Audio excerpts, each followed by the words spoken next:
పిల్లలకి స్కూల్ పాఠశాలైతే పేరెంట్స్‌కి స్కూల్ పేరెంట్స్‌శాల. నమస్కారం గురువుగారు. శ్రీమాత్రే నమః. గురువుగారు వారాహి నవరాత్రులు దగ్గరలో ఉన్నాయి కదండీ! ఈ నవరాత్రుల్లో అసలు ముఖ్యంగా అంటే నవరాత్రులు అంటే మనకి దసరా నవరాత్రులు ఇవన్నీ యాహ్! చూస్తూ ఉంటాం. గణపతి నవరాత్రులు. వారాహి నవరాత్రులైతే మనకి ఈ మధ్య కాలంలో బాగా ప్రాచుర్యం పొందిందండి. అవునమ్మా. మరి ఎవరు చేసుకుంటే మంచిది? ఎలా చేసుకోవాలి అని తెలియని వాళ్ళుంటే మాకు కొంచెం వివరిస్తారా? చాలా మంచి ప్రశ్న వేశారమ్మా. ఈ వారాహి నవరాత్రుల విషయంలో కూడా కొన్ని ఆహ్, ఇవున్నాయి. అంటే వాదోపవాదాలు కొంతమంది చేయొచ్చని, హ్మ్. కొంతమంది ఈ మధ్య ప్రాచుర్యంలోకి వచ్చిన అందరూ చేయాల్సిన అవసరం లేదు. సాత్వికమైనటువంటి దేవతా స్వరూపాలని పూజించుకోవచ్చు అనేటువంటిది ఉంది. కొంతమంది వ్యతిరేకిస్తున్నారు. హ్మ్. వ్యతిరేకించే వాళ్ళని చూసి ఆ భక్తులు ఎవరైతే వారాహి అమ్మవారిని నమ్ముకునే వాళ్ళు కొంత బాధపడడం జరుగుతుంది. కానీ ఇక్కడ నేనేమంటానంటే వ్యతిరేకించే వాళ్ళేమి మిమ్మల్ని ఏదో ఇబ్బంది పెట్టాలని వ్యతిరేకించట్లేదు. వాళ్ళు ఒక సత్యాన్ని చెప్తున్నారు. ఆ సత్యం ఏంటో మనం అర్థం చేసుకోవాలి. ఇప్పుడు కొంతమంది ఉన్నారమ్మా యూట్యూబ్స్‌లో కూడా. వాళ్ళు మీరు ఎందుకంత చేస్తున్నారు అక్కర్లేదు. మీరు నార్మల్‌గా చేసుకోండి. గుప్త నవరాత్రులు అంటే గుప్తంగా చేసుకోవాలి. బహిరంగంగా చేయకూడదని చెప్తున్నారు. కానీ గుప్త నవరాత్రుల గురించి ఎప్పటినుంచో ఉన్నట్టుంది గదండీ! వారాహి అంటేనే గుప్త నవరాత్రులు అని. వారాహి, శ్యామల ఇవన్నీ గుప్త నవరాత్రుల కిందకే తీసుకుంటారు. అంటే గుప్తము అంటే సీక్రెట్‌గా అనేది ఒకటే అర్థం కాకుండా ఇప్పుడు మనకి లలితా సహస్రనామాల్లో కూడా రహస్య లలిత రహస్యనామాలని ఉంటుంది. లలితా సహస్ర రహస్యనామాలు ఏమిటి? మరి సీక్రెట్‌గా చదువుకోవాలంటే అలా కాదు. దాని అర్థం ఏంటంటే ఓకే. చూడ్డానికి నామాలుగా ఉంటాయి కానీ వాటిల్లో రహస్యం ఉంది. రహస్యంగా ఒక శక్తి దాగుంది. రహస్యంగా ఒక అర్థం ఉంది. రహస్యమైనటువంటి ఒక శక్తి అందులో ఉంది. అందులో మీకు తెలియకుండానే ఎన్నో కష్టాలను తీర్చేటువంటి ఒక రహస్యం ఉంది అని చెప్పడం గుప్తం అంటే. ఓకే. ఇప్పుడు మరి మిగతా వాళ్ళు వ్యతిరేకిస్తున్నారంటే ఇదేమిటంటే ఇదంతా కాంట్రవర్సీ అయిపోతుంది. అసలు చేయాలా వద్దా అని కన్‌ఫ్యూజన్‌కి గురవుతున్నారు. ఇక్కడ ఏమీ కన్‌ఫ్యూజన్‌కి గురవ్వక్కర్లేదు. ఏంటంటే వాళ్ళు చెప్పేది కూడా మన మంచి కోసం ఎవరైతే వ్యతిరేకిస్తున్నారో అనేది మనం అర్థం చేసుకోవాలి. ఎందుకంటే అమ్మా ఎప్పుడు కూడా శక్తి దేవత ఆరాధనలు ఏవైతే ఉంటాయో అవి పర్టికులర్‌గా ఒక గురువు యొక్క సమక్షంలో తెలుసుకొని చేయవలసినటువంటివన్నీ కూడా. ఇప్పుడు మీరు కరెంట్ తీగ చుడతాడు. హ్మ్. వాళ్ళు ఎవరు పడితే వాళ్ళకి చుడతారా దాన్ని? ఆహాహా! షాక్ కొట్టేస్తది. మనిషి ప్రాణమే పోతుంది. అవునా కదా? చిన్న పిల్లోడికి మనం కత్తి గానీ, నిప్పు గానీ ఇవ్వం. ఎందుకు ఇవ్వం? వాడు దాన్ని తెలీదు. హ్యాండిల్ చేయలేడు. హ్మ్. ఒక 16 ఇయర్స్, 18 ఇయర్స్ దాటితే గానీ లైసెన్స్ రాదు. గవర్నమెంట్ కూడా ఒప్పుకోదు. మైనర్ గనక డ్రైవింగ్ చేస్తే తల్లిదండ్రులు లోపలేస్తుంది. ఎందుకు? వాడికి అంత హ్యాండిల్ చేసే ఇది లేదు. అలాగే ఒక గురువు ఒక వారాహి మంత్రాన్ని ఇచ్చేటప్పుడు వాడిని పరీక్షిస్తాడు. వీడి కామక్రోధాది వికారాదులు వీళ్ళు ఎక్కువగా ఉన్నాయా? వీడు కంట్రోల్ చేసుకోగలడా లేదా? ఎందుకంటే అమ్మ ఒక శక్తి దేవత అమ్మవారిది మనం చేస్తాం కదా ఒక ఉపాసన. ఆ దేవతకి మనం భక్తి శ్రద్ధలతో చేసామనుకోండి తను కాపాడుతుంటుంది మనల్ని. హ్మ్. ఎలా అంటే మీరు ఎవరి మీద కోప్పడ్డారు. ఇలా చేస్తున్నారు. వెంటనే వాడి మీద ఎఫెక్ట్ చూపిస్తుంది ఆ దేవత వెళ్ళి. లేదా మీరు మీ మట్టుకు మీరు పని చేసుకుంటుంటే ఎవడో కావాలని మిమ్మల్ని ఏదో చనుకుదామని చూసారు. అప్పుడు వాడి మీద ప్రభావం చూపిస్తుంది. అయితే ఇక్కడ 2 ఉన్నాయి. మీరు కోపగించినా వీళ్ళు ప్రభావం చూపిస్తుంది. మిమ్మల్ని ఎవరైనా కావాలని ఇబ్బంది పెట్టాలన్నా దాని ప్రభావం అది చూపిస్తుంది. హ్మ్. అంటే శక్తి దేవత లక్షణం అది. ఒక తల్లి అంటే ఏంటి?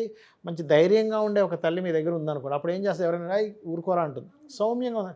పోన్లే నాన్న వాళ్ళు అని అంటుంది తల్లి కదా!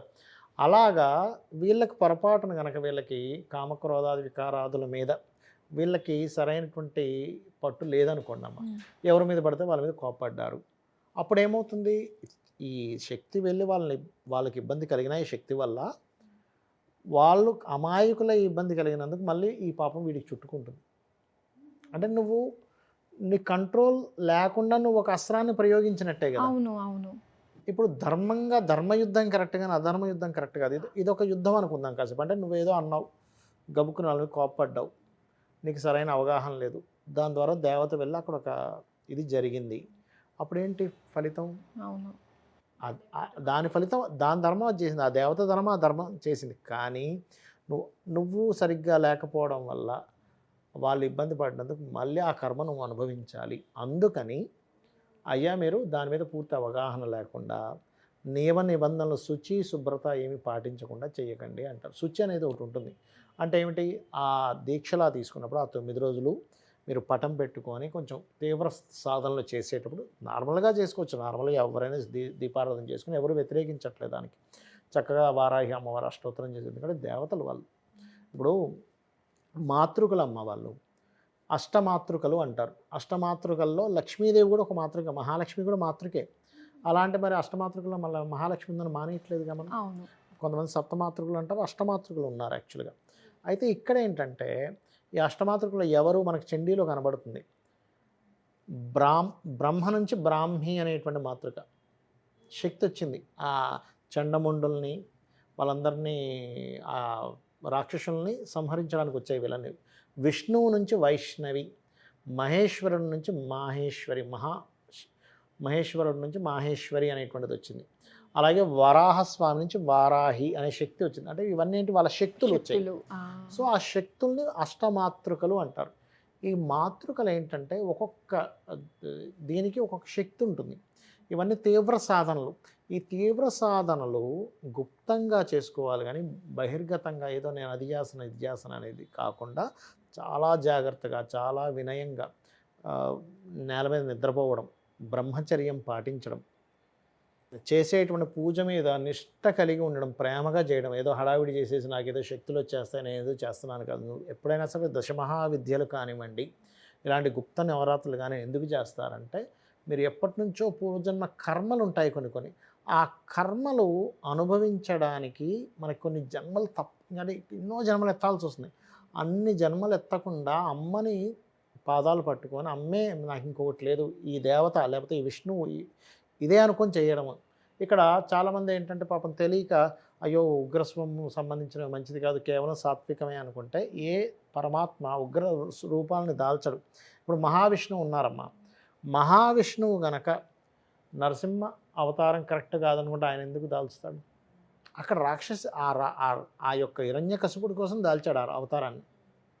దాన్ని మనం పూజిస్తున్నాం. మరి లక్ష్మీనరసింహస్వామి టెంపుల్కి వెళ్ళట్లేదా మనం? వెళ్తున్నాం. మరి వెళ్ళకూడదుగా అలా అంటే ఏంటి ఇక్కడ? ఆ నరసింహస్వామి యొక్క రూపాన్ని మీరు ఉపాసన చేసేటప్పుడు కూడా జాగ్రత్తగా ఉండాలి.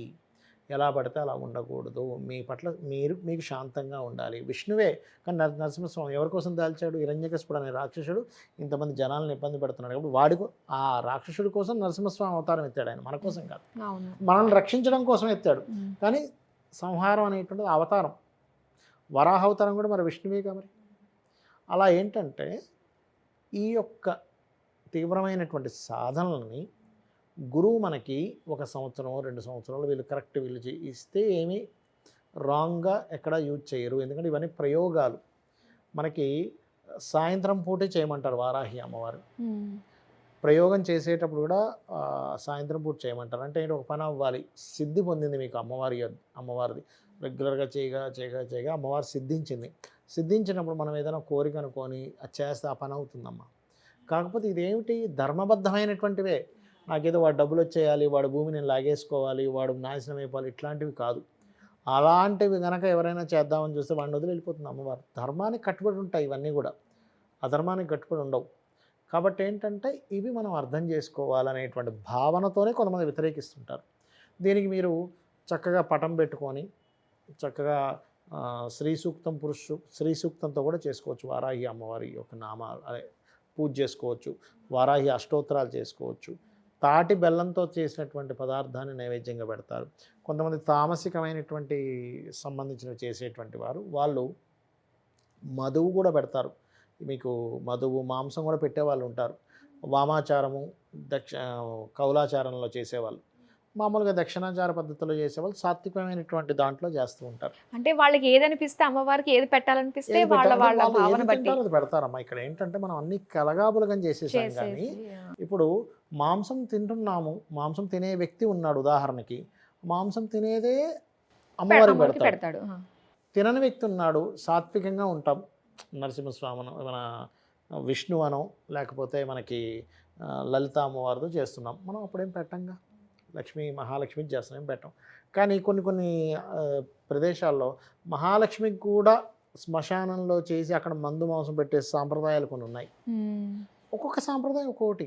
నేను ఇది చెయ్యను, ఇది చెయ్యకు, నువ్వు వాటి జోలికి వెళ్ళినప్పుడు కొన్ని పద్ధతులు ఉన్నాయి, కొన్ని నియమ నిబంధనలు ఉన్నాయి, కొన్నిటి నువ్వు జాగ్రత్తగా ఉండాలి, ఎలా పడితే అలా ఉండడానికి వీల్లేదు. చాలామంది సాత్వికమైన రూపం కదా మహాలక్ష్మి పూజ చేసినప్పుడు ఒక అబద్ధం ఆడకూడదు తెలుసా. సత్యనారాయణ స్వామి వ్రతం చేసినప్పుడు ఒక అబద్ధం ఆడకూడదు, చేసిన తర్వాత నుంచి కూడా. కానీ ఎవరు పాటిస్తున్నారు? అది చాలా కఠినమైన. మీరు కనుక మహాలక్ష్మి పూజ రోజు చేస్తూ సత్యనారాయణ స్వామి వ్రతం కనుక ఎప్పటికప్పుడు చేయించుకుంటే మీరు ఒక్క అబద్ధం ఆడకుండా ఉండండి. మీ నోటికి ఎంత వాక్శక్తి వస్తుందంటే మీరు అన్నట్టుగా అయి తీరుతుంది. అది అంత పవర్ ఉంటుందమ్మా. ఓకే, నిజంగా చాలా బాగా నేను తెలియజేశారు. వ్రతమేమో సత్యనారాయణ స్వామి, ఆడేదేమో అబద్ధాలు. ఇంకా అబద్ధాలు. మీకు వ్రతం ఎక్కడ అసలు అక్కడ ఫలిస్తుంది? నాన్ సింక్ అక్కడే తెలుస్తుంది సింక్ మనకి. లేదు కదా అక్కడ. అది చాలా మంచి విషయాలు మాతో షేర్ చేసుకున్నందుకు ధన్యవాదాలు గురువు గారు. శ్రీమాత్రే నమః.